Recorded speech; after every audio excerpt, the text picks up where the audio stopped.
You are Locked On Bulldogs, your daily podcast on the Georgia Bulldogs. Part of the Locked On Podcast Network, your team every day.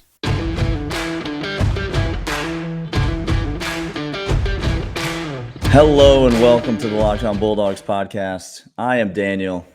3 windows is good things, y'all. We got a guest today. We'll introduce you to him in a moment. Many of you already know him. I'm Clint. Welcome to Locked On Bulldogs here on Locked On Podcast Network. This is Brooks. Brooks, how you doing, my man? I don't know, but this seems like a really cheap version of the triple box on Red Zone. We're like really disappointed in the audience right now. Really? Like nobody's gonna score a touchdown on this podcast. It's not just that. Hey, if you found Locked On Bulldogs here on YouTube or on the podcast of your choosing, we're glad you found us. We are fans first and foremost. While Daniel and I are not gurus or insiders, the only guru and insider, I don't even know if I can call Brooks a guru or an insider. I call him Film Guy. Okay, this guy right here, Film Guy galore. We trust him, no one else. We're fans first and foremost, so we're going to talk like fans. So if you call us homers, that's a compliment. Congratulations, correct. Florida fan. Glad you found us. Have fun with this podcast. Don't take each other too seriously, nor ourselves. Join us in doing so. Yeah, thanks for being here. Again, as Clint mentioned, we're on YouTube. Just search Locked On Bulldogs on YouTube. The audio podcast has been around forever. If you have not found that, you can find it on Apple Podcasts, Stitcher, Spotify, wherever you get your podcasts. Subscribe there, leave us a rating and review. Subscribe on YouTube. Give us a thumbs up, comment, do whatever you do for Brooks Austin's videos. Just go ahead and do it for our videos as well. That's all that we really ask. Yes. Just the same ratios is all we're really going for. Look, Brooks Austin doesn't need an introduction to y'all, but if he does, by the end of this podcast, you will be a card-carrying member of the Patreon. I have zero doubt. So we're just going to let him introduce himself by the way that he talks about the Dogs. Brooks, how you doing tonight? Thanks for coming on the pod. I'm doing well. Did you guys talk me up enough? Good Lord. This is probably my worst ever podcast appearance right now. I guarantee it. 100%. We don't doubt that whatsoever. At some point, you got to give your worst podcast, and we would be honored if it was us. It can't be much worse than the beginning days. They were pretty rough. They were rough. And just so you know, we've set the disappointment bar expectation for our listeners, and that's why they keep on coming back. So you're in good company, my man. The number one thing in business, you don't want to oversell and underperform. So you guys are nailing it right on that line. You got to People tune in for us, so they're sure as heck going to tune in for you, Brooks. All right. Well, good to know. Let's jump in. It's obviously a bye week. You've been covering this team all season. I'm going to give you a chance at the end to plug where people can find you. But if somebody hasn't been following your coverage of this team, give me like your biggest picture snapshot of this Georgia Bulldogs team. And let's just start from the angle of what makes this team different than, say, a 2017 team or a 2012 team or a 2005 team or another great Georgia team. What sets this team apart in your mind? So all great Georgia teams are talented. Almost all good Georgia teams are really, really talented, right? I think the main difference for me is when I watch this football team, like you'll never see them make silly mistakes. Them running off the sideline last Saturday was a little bit shocking and jarring. I mean, that's what it's gotten to at this point when it comes to discipline and execution. And what that tells me is, yeah, you have a really talented football team, but you also have a really old football team. There's a lot of guys that came back, right, that forego an opportunity to play in the NFL a year ago. They come back for their senior years, junior years, and redshirt junior years, things like that. Guys like Zamir White, James Cook, and all those guys on the defensive line, especially Devontae Wyatt, Jordan Davis comes back for an additional year as well. So you start talking about all these really, really talented players, and not only are they a year older, but most of them are your best football players, right? So you see maturation in those guys already as juniors going to seniors, and now they're leading your football team, and they're carrying the weight day in and day out. And when it comes to setting the standard and what it means to, play on that football team and compete on that football team, that's what you're seeing right now. I think that's the main difference and that's what made 2017 so good, right? That's what made that football team really, really good, really old, experienced football team. And when you've got that in college football, you got a good football team. Daniel and I talked at the beginning of the season that the upper crust of your team, you can have depth for days, and this Georgia team has depth for days, but you need that top 1 to 5% of the squad. And so what you're saying is the top 1 to 5% talent-wise also has experience, also have maturity, and all of a sudden they're the leaders. You're not resting on a true sophomore kid to lead any part. That's That's a Yeah. huge By part the of it. way, when the sophomores come in, their names are Jalen Carter, and so Yeah. that helps a little bit Mm. when the sophomores are like 88 and they just destroy people by themselves inside. So 100%. I mean, that's honestly, that's as young as it gets in the front seven. Is Jalen Carter. yeah, The rest of them, yeah. like, Then you I don't got Keely Ringo, and that's it. know, and like they're so good that nobody's talking about Zion Logue. Like that dude is a mountain. Watch him on Saturdays. He stuffs people, and nobody Mhm. talks about him because they got like 8 of them. Next year, man. Just Yeah. wait, the young buck. It'll be. Who would you say? We've asked this question to a lot of our guests, and I'm going to get some of your takes on maybe some specific games coming up. But being as it's a bye week, it makes sense to kind of talk big picture. So I'd love to get some thoughts, just big picture, just to start. When it comes to pleasant surprises on this team, nothing surprises you because you know everything, Brooks. But who might you say has been one of the biggest pleasant surprises on this Georgia team? If you need to give me two, you can give me two. But who stands out? So, like, if anyone told me Latavius Burnett was going to do this for a 7 or 8 game football span, right, dating back to the Peach Bowl, like everyone watched him play in the Peach Bowl, they're like, yeah, I mean, he had a great game, but it was a 1-game sample. And now we're 7 games into this year, and he's played really, really well. So that's kind of a standout player to me this year, or a breakout player, if you will. And then another guy, especially defensively, is a guy like Quay Walker. I mean, the development of Quay, not only like just his reads and his keys and things like that, stuff that we'll talk about a little bit on tape tonight, but his body as well. His body's changed a little bit. He's gotten a little thinner, a little leaner, and is moving a little bit better from what I'm seeing on film as well. So those are 2 guys defensively that I think have really stepped up this year. Yeah, Brini is my dude. I just said beginning of the season, okay, I'm a little nervous about the safety position and the star position. Then all of a sudden, Brini shows up on the scene. It's like, never mind, we good on the back end no matter what. Yeah. Keely Ringo's doing his thing. Like, we're fine across the board. And then, Quay Walker, I thought I saw a stat today.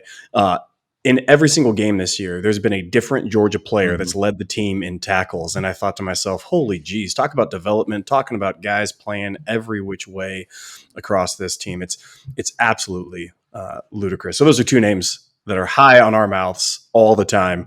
Brini might be my most pleasant surprise of this entire year on offense or defense. I mean, if you think about Brini and like the hype around Tyke Smith coming into the season, people couldn't get his name out of their mouth going into the season. Like, this guy's going to come in, transfer in from West Virginia, and he's going to save the Georgia secondary that is struggling and going to struggle mightily, was the narrative and rhetoric coming into the year.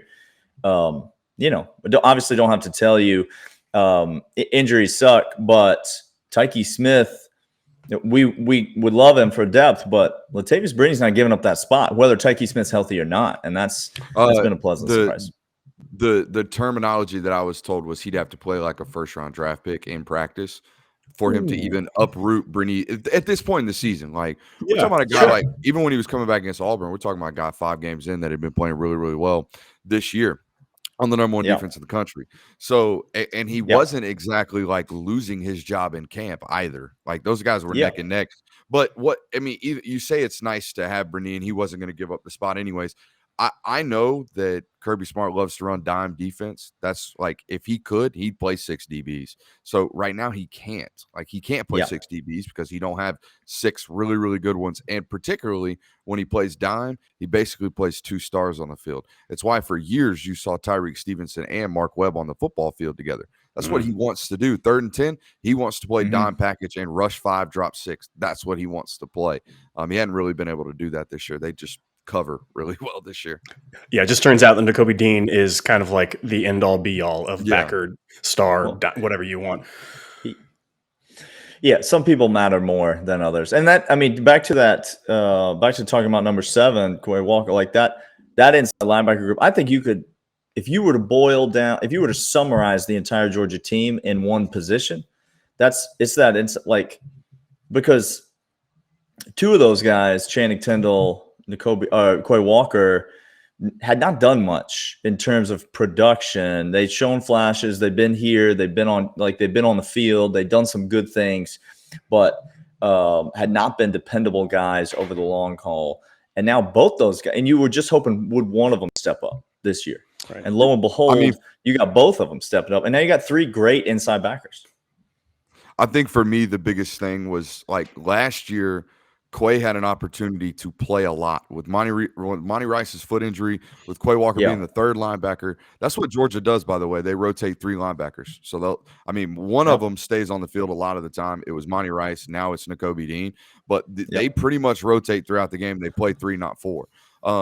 So last year, Quay Walker was the third linebacker. Channing Tindall didn't get a lot of run unless Georgia was up big late in games in an SEC schedule. Quay Walker was playing a ton.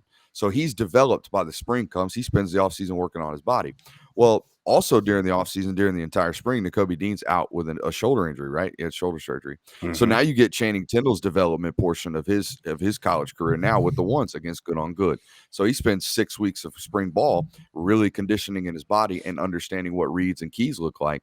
And now he comes into his last year and he is absolutely balling out as the third linebacker because he's finally getting reps. So first you have to get the reps with the development, and then you get the reps and you get to shine out on Saturdays. And that's what's happening. And it's funny because when people listen to this, right, when people listen to Kirby Smart say, well, we got to get better every day. Well, that's what 2 guys like Quay Walker and Channing Tindall did for 4 years. That's what they did. They showed up every day. They got a little bit better. And now, they're elder statesmen on the nation's best defense and the best defense that we've seen in 2 decades. And they're 2 of like 7 of those stories. Sorry. Yeah, that's exactly right. And they're playing for the University of Georgia, the number 1 team in the country, vying for a national championship instead of fill in the blank school that they transferred to. Not going to call anybody out specifically, but they could have left. They could have gone. They could have gone wherever it is that people go when they leave this school. I know you didn't mean to do it, but what a great balance right there of analyst and fandom you just tossed into the audience face. Golly, geez. You see why we have on the podcast. I threw a bunch of analysts out there, analysis out there, and you went, yeah, because they play for the Dawgs. Go Dawgs. Yeah, that's good. Yeah, they're only good because they're here. If they transfer to Miami, fine, I'll go ahead and go. If they transfer to Miami, guess what? No one cares. No one cares about it. If you lead Florida State in sacks, no one cares still. I mean, good on Jermaine Johnson. He's going to get drafted, and that's good for him. Going to get some money. Hey, we got some more questions for Brooks, but first I want to let you know about PrizePicks. It's a leader in college sports daily fantasy. PrizePicks offer more college props than anyone else in the world. You can go think of any prop you want, from yardage to touchdowns, even interceptions throw. All you can think of, imagine, go on right now, prizepicks.com, and put those deposits in on that daily fantasy. Right now, all the users can use the promo code Locked On and get 100% instant deposit match up to $100. Put $100 in, get $100 more right on top. PrizePicks allow mixed sports entries with NBA coming up. That's super important. Use the award-winning app on both the App Store and Google Play. Entries can be made in 60 seconds or less. It's that easy. PrizePicks is safe and offers fast withdrawals. Don't hesitate. Check out PrizePicks.com. Use promo code Locked On, or go to the App Store and download the app today. PrizePicks is daily fantasy made easy. All right, Clint, where do you want to go next? What I want to go next is I saw something ludicrous today, and I was just scrolling through. I was deep in the interwebs. I saw a mock draft. I know. It was, I saw a mock draft, and it had 3 Bulldogs in the first round, and I don't care about that. Like, that to me is like, okay, cool. The name that was omitted from that list was Jordan Davis. Brooks, why are people the way they are? Why are people the way they are? The other 3, Nakobe Dean. Oh, Lewis Cine was the first dog off the board at number 13, which, like, I love Lewis Cine, but are you ready to just throx this publication? Who wrote this? I can't look. It may have been CBS. It may have been CBS. It may not have been CBS. So let's address. This is a lot. This is a lot to tackle here. Let's address this. So I'm with the Nakobe Dean love. First round.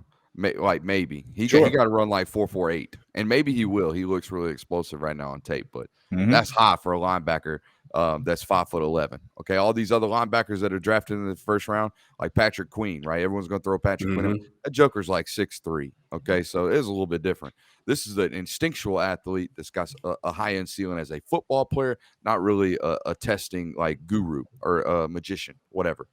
So, yeah, maybe top into the second. Let's go to Lewis Cine. I keep seeing this one. I don't know why. Like, Lewis is a great football player, really good college football plair, second, third round draft pick. Jordan Davis, unless he comes back. Unless he comes back. Like right now, I'm talking about if he leaves as a junior, second, third round draft pick. Yep. Jordan Davis of the bunch and Adam Anderson, I'm guessing is the third name. We didn't even get past the first two. So I'm guessing Adam Anderson's the next one. I get that one. That's going to be a testing thing too. He's 6'5", 235. The problem is he's going to be too thin. Yep. And he's a 4.38 guy from what I've been told. He's going to run sub 4. Jeez. So yeah, he's a freaky testing measurables guy, as is Jordan. Jordan Davis is going to go sub 5 flat in the 40. You watch that. I promise you, he's going to do it at 300. He might weigh in at 350 pounds. Y'all tell me he's 340. He's 350. No, he ain't 340. A couple biscuits away from 360. He's a big boy and he's going to run really, really fast. Those are your two like first round draft picks this year. And I'm telling you the other one that the NFL draft community on Twitter of all places should love this dude. It's Trayvon Walker. He's an avatar. Like he's the NFL Twitter guy's dream. He looks like Chase Young. That's what he looks like. So just don't have the stats. I just think to your point, Brooks, like you can't with big guys like Jordan Davis, really Trayvon Walker included in this group. You got to turn on the tape. You can't just look at the box scores. You can't be an average fan. But these draft analysts are obviously they're going to watch enough to see that Jordan Davis is manhandling double teams and making tackles in the hole against SEC running backs who are leading the SEC in rushing in week 7 of the season. He's there's no way that he's not a first round. I would bet my house that Jordan Davis is going to be a first round draft pick this year. I was just going to say the only thing holding him back, and it's still holding him back, is whether or not the NFL is okay spending a first-round draft pick on a guy that they only think can play 2 downs. Yeah. Now, he's transcended. Like Vita, I think Vita Vea was worth a first-round draft pick down there in Tampa. He was. That's what he does. He just wrecks stuff in the middle. You can't do anything like guard to guard for the first 2 downs, but on third down, he comes off the field. If that's worth it, if you're like, that's what Georgia does too. They get teams in third and long, he comes off the field. Yeah. Because he's so good on first and second down that he creates third and longs. So is third and 11 not worth it? Like, that's worth it. Man. It is, but when an NFL general manager is looking at you and say, hey, we got 2 down Jimmy over there that really helps us get to third down, and then we got third down Jimmy over there that helps us get off the field. That's the difference. That's why pass rushing is so valuable. I didn't necessarily want to talk about the draft, but we're here, and the names. If you're a longtime listener to this podcast, the name that you hear Clint and I talk about the most when it comes to the NFL draft, because we think that his stock is going is on the steepest ascent of anybody on this Georgia team, is Devontae Wyatt. Brooks, where's this man Devontae Wyatt going to get drafted? Because I would argue last year he was like a 6th, 7th round pick, and now like day 2, is this a day 2 draft pick? So the guys I talked to in and around that program said he would have gotten like a 3rd or 4th round grade last year. So here's the deal. Here's the thing people don't understand about Devontae Wyatt. He's 315 pounds. He's going to run 4.85.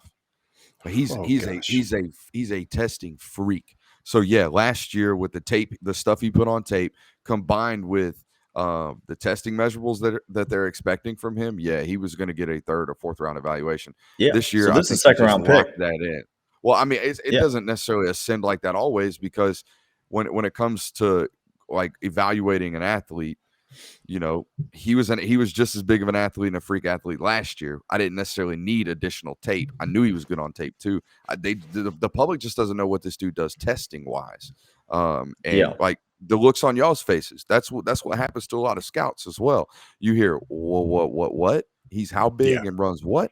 And you're like, watch him move laterally too on tape, coach. And then they come back and they're like, he's top 90 player. You just turn on the film. You just watch the game. You could tell the explosiveness by which he comes out of the trenches. Like it's freakish. That's the trick. He's bow-legged.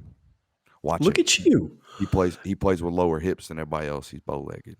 Nobody else is looking to see if somebody's bow-legged or not. This is the thing that Brooks Austin brings to the game that nobody else. Well, one of my coaches growing up used to have this theory that he liked all of his catchers to be bow-legged, and I was like, why? And he explained it to me. He was like, they got whatever. Bow-legged athletes, always the freakiest ones. Hey, Daniel, we're going to come back. I want to talk about this offense because we haven't been to it Yeah, yet. we need to got to talk about switch. this offense. I don't think Brooks even Big. acknowledges we play offense based on this conversation No. that we've been having. That's Do not. you? Yeah, that's what I. Let's do that. Before we do, want to tell you about Built Bar. Built Bar is the best tasting protein bar on planet Earth. It comes in a million delicious flavors: chocolate, fruit flavors, caramel flavors. All of them are high in protein. All of them are low in sugar. All of them are high in fiber. They're all keto approved or good for whatever diet you may or may not be on. And if you go to BuiltBar.com right now and enter the promo code LOCKEDON15, you're going to get 15% off your order of any amount of Built Bar that you choose. So go to BuiltBar.com, enter the promo code LOCKEDON15, and get 15% off your order. But that's not just all. We also want to let you know about betonline.ag. Betonline.ag is your sportsbook experts. If you are placing bets, which you should because it's fantastic, college football, NBA, don't bet on NBA. Like, y'all, just stay away from that hot mess, okay? Don't bet on the NBA. Don't do that, okay? Don't be like Sal. Don't. But bet on all the locks that we're going to come back tomorrow and talk about locks. Betonline.ag, your sportsbook experts, whether it's props, whether it's over-unders, single game parlays, money line, sprinkling in on that. Go to betonline.ag, put in the promo code locked on, and you get 50% bonus right on top. There you go. There's a little sprinkle down there for Brooks. He knows what to do. Go right now. Locked on. Get 50% deposit on your first initial deposit. Betonline.ag. All right, Brooks. I want to Bet Online don't want to see me right now. I'm telling you. I'm taking Bet Online's money right now. I'm on a coming in hot? Heater, bro. Oh, I'm on a heater, dog. You love to see it. I'm talking about like a 2.5 week heater. Everything I touch is fire now. Hey, you got I saw Bet Online in the hallway. Give one to the people for this week. You look down like that. What's up? Give one to the people. Give one. You got one for the people? You got one loaded up? I was just finishing off my joke. No. Sorry, dude. Let's see. What was my? I mean, come on. Now you got me all off. What was my Stone Cold Lock of the Week this week? I think I took. Who's playing Michigan? This is how my attention span works. Either way, Michigan State. Oh no, wait, no, they play next week. Is there a bye week? They have a bye week? No, they had a bye week this last week. Yeah, I'm looking right now for you. Either way, I took it's Northwestern. I took Northwestern plus 21.5 this week. I think it's a lock. Michigan plays not necessarily good Power 5 teams really, really poor this year. I think they had a 3-point win over Rutgers, like a 7-point win over Nebraska, something like that. Might have flip-flopped those. By the way, anyways, go ahead. By the way, Brooks, now you know what it's like to be me every single day on the podcast, where you just can't get a word in edgewise because this man over here just yapping them gums for days, right? Hey, Clint, get here when you can, and we'll just start the podcast whenever. My coach used to say horse blinders. My man running down the track with the horse blinders on. Can't see nothing next to him. He just, I'm gonna go. That's right. That's exactly right. And why do I need to look around me when I'm out in front? That's what I'm trying to say. All right, Brooks. Let me give you these 5 names, and I'm gonna ask you for a ranking 1 to 5. I'm not asking for these are 5 players that are at some point this year will come back from injury. Okay. I'm not asking you for who's the most likely to come back from injury this week against Florida or next week, right? I'm asking you to rank them 1 to 5 in terms of who's the most important for Georgia to come back against Florida in 2 weeks. George Pickens. 5 most important. Okay. Here we most go. important. George Pickens, Don Blaylock, JT Daniels, Christopher Smith, Arian Smith. Give me a 1 through 5. Jorge, Dom, JT, Chris Smith, Arian Smith. So George Pickens is so special. Put him in number 1 no matter what. Okay. He's most important. Ooh, love it. I love it. He's he's a really, really good football player. I would put, and this not a slight. At that point, we address who has backups, who does not. So give me the other 4. Like Dominic Blaylock, he's a really good football player. They got a bunch of other guys. Same thing for Arian Smith. I would put them a little further down. JT Daniels probably right in the middle because Stets is playing really well. What Chris Smith's done at defensive back, though, has been exceptional. So I would put him number 2, even though Dan Jackson's played really, really, really well. But having more DBs, the better. We just talked about that with the dime package. 100%. They want to continue to couldn't play. agree more. And that is. I got a crapshoot on the other one. They're kind of tied. I mean, honestly, Yeah. the two receivers that are touch and go anyways, like Arian Smith's, I think going to be touch and go most of his college career. I think you'll have games where he goes 2 catches, 100 yards, and he has games where it's like, was he in the game plan at all this week? I don't know. I think that's going to be kind of what you've got going on, because that's what Todd Monken's used, that body type like that his whole career. Like, look what he did with Deshaun Jackson. He had years and games, really games, where it's like 4 or 5 games out of the 16-game schedule where Deshaun Jackson goes for $160 in all 4 of the games. That's the same thing that's going to happen with Arian Smith.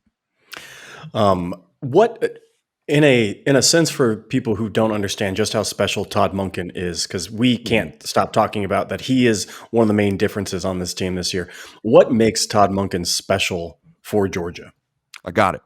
So you hear after the game when Kirby Smart starts talking about how we took what the defense gave us. Do you know how hard that is? Okay, like not and boil it down this way, right? So instead of designing an offense that we're going to run for a 12-game sample, right? Instead of designing what we do, right? Do what we do on offense. Todd Monken's such a good offensive coordinator that, he has his base knowledge of what he wants to do. He's got his own identity as an offensive coordinator. But then every single week he looks at what the opponent is, what the opponent wants to do, what they are at their truest self, and then designs an offense on that week. They go out, they run it, they execute it. That's what good offensive coordinating is. It's not just like, hey, like we're a power option football team, or hey, we're a spread zone option football team, or we're an RPO offense. Like, no, Todd Monken's all of those things. When he first got hired at Georgia and I first started watching him, I immediately thought of the words chameleon coordinator. That's what he is. He blends, he molds, he shapes, he crafts. That's how he goes about his business. And that's what good offensive coordinator looks like. Yeah, it like all the other bells and whistles stuff, that's fun. Don't get me wrong. It's fun to watch. Sustained success over the long haul looks like Todd Monken, though. Ooh, 100%. I like that last little nugget there. Sustained success looks like Todd Monken. That is, put that on a flipping card, Todd. Somebody, a graphic designer of the Locked On Bulldogs podcast, give me a Todd Monken at the retreat with the waterfall in the background. Guys, put that sustained success looks like 80-20 split my way, of course. You know that, right? Yeah, clearly. Everything you say, that was assumed. Look, man, the plug for the Patreon's coming. Just keep your pants on down there. We're gonna be fine. All right. I love that because listen, Kirby's the king of coach speak. He's the king of a lot of things, including Georgia, but he's also the king of coach speak. And we take what the defense gives us. To the untrained Kirby's ear, it sounds like just another coach speak rhetoric. But if you contrast that with the way Kirby traditionally talks about offense, how does he normally talk about offense? We want to establish an identity. We want to run the ball. We want to be this kind of team, overpowering, dominate, make them quit, take them to the woodshed type of mentality offensively. And then all of a sudden, Todd Monken comes in last year, COVID year, getting his feet underneath him, all the things that went on with his team. But then this year, first kind of full season, spring practice, got his quarterbacks back, got a lot of the system in place. And all of a sudden, you hear Kirby talking about the offense differently. I think that's a huge point that you make, Brooks, because this Georgia team has shown this year it can beat you with the pass no matter who's in a quarterback, and it's shown you they can beat you with the run no matter who's in a quarterback or running back for that matter. So I think that's huge. Clint, you got anything else? Or I got one more. I could do this for days, but no, go ahead. All right, I got one more for you, Brooks, and this is more on brand. We've been tossing you a lot of analyst questions. We're going to bring you into our world here for a second. It's more on brand for the podcast. Now, Brooks might be lobbying for a coaching job at some of these schools, and so he might not want to answer. I talked about how you go about wiping your butt on 680 The Fan the other day for like 15 minutes. So whatever you got, let's go. I mean, it's all good. There's so many follow-up questions that I want to ask, but I'm not gonna ask any of those questions. All right.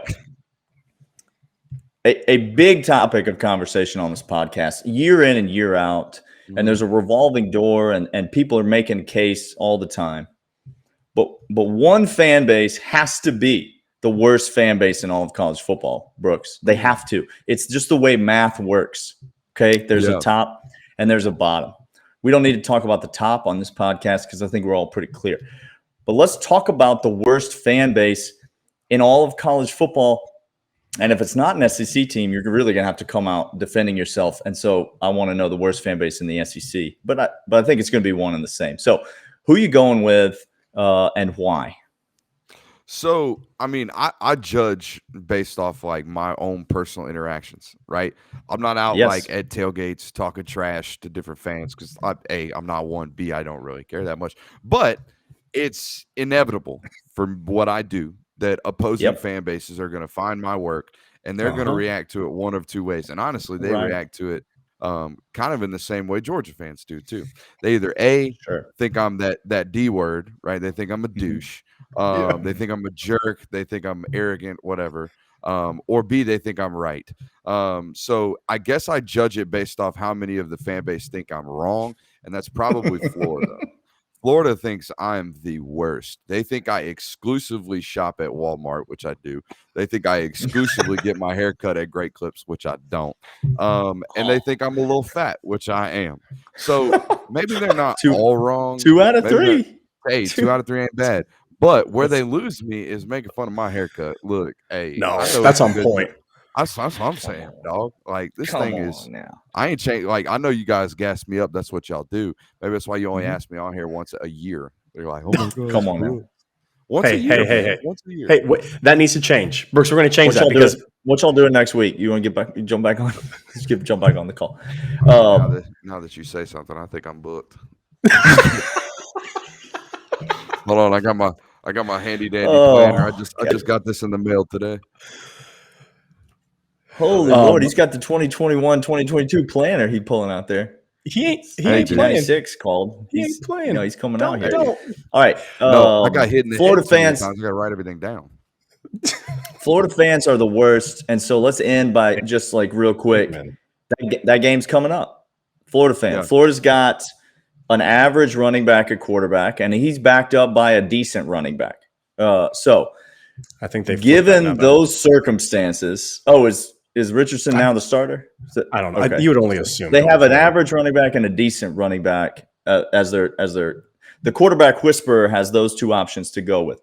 Yeah. So no one can run the ball against Georgia. No one can run the ball against Georgia. Period. And so Florida's not going to have any success on offense. That's my take. That's our take. We don't expect this game to be close at all. Give us a bizarre, weird scenario where this game could even remotely be close. It turns out to be Florida, Georgia. Like every once in a while, even if the teams are overmatched, it turns into a good football game. I mean, I know you don't want to hear that. You were trying to bait me up for me to confirm your thoughts that they're going to beat the brake drums off of them. Look, I think Georgia handily controls this football game. They will. I've got another 10 days to really look at the tape before I really come to grips with everything that I think about this football game. But I know just box score scouting, they try to run the football. Georgia doesn't allow people to run the football. That's a bad mix, right? I will say that I think the Richardson kid is immensely talented. I really do. And I don't know what people, and I'll end it on this. People give Kirby Smart all the crap in the world for quarterback management, mismanagement, whatever you want to talk about. The quarterback, quote unquote, whisperer has been playing the wrong quarterback for 7 weeks. So, and it took like everyone's eyes to see it. Watch that South Florida game. Watch him. Watch him for 2 series, and you'll say, oh, my God, I think that other guy's better. Hell, go all the way back to the Sugar Bowl last year. Watch both those football players. Tell me the other one just doesn't bring a little bit something different than the other guy, number 5. So, yeah, for all the crap people throw at, Kirby Smart for his quarterback management, damn, I've been playing the wrong one for like 6 or 7 weeks. It's all pride, Brooks. It's all pride. It is. Emory Jones is the guy he said was going to be great. And so he had to make him as such. Taking him out admitting that he's wrong. Emory's our quarterback. I mean, oh, that is good. Oh, that is good. Hey, Brooks, we have sent a lot of people your way, and they have been blessed for it. Tell the people who haven't been over to your site where they can find you and what you do over there. So first of all, I run Dawgs Daily. It's our Sports Illustrated affiliated. Try saying that a bunch of times. Sports Illustrated affiliated website covering the Georgia Bulldogs. I also run our Patreon account, patreon.com/Brooks Austin. That's where I give out all my inside information, and not all of it, but my inside information and exclusive content like film studies, and an exclusive community that's set out for only our Patreon members. It's getting pretty big, growing pretty fast. So if you guys want to jump in on it, feel free to do so. And of course, as always, gentlemen, you can follow me on Twitter at Brooks Austin. I appreciate you guys for having me, man, for real. Yeah, we love this. absolutely. Listen, Dog fans, if you've not checked out some of these film study videos, if you've not watched Brooks do his thing on this Patreon, y'all got to get over there. About 25 minutes. So it's the real deal. He's on this internet thing every dang night. I don't know what kind of a life he does or does not. I don't know how you have a kid, bro, but it's not. Like, have you checked the eye color of that kid? Death Wish coffee. It's blue, by the way. And yeah, we spend every single night when I get home together. So before he goes to bed, you guys actually cut into bedtime. How rude of you guys! You guys and Luther Burden. What a burden, am I right? Dude. But why is Lad McConkey so much better than Luther Burden at football? That's what I'm asking. That's what we're asking here. That's not. I'm leaving on that one. I gotta go. Right. I appreciate you guys. We'll be back tomorrow, Dog fans. Thanks for being here. Go follow Brooks. Go check out his Patreon, and we will see you guys tomorrow.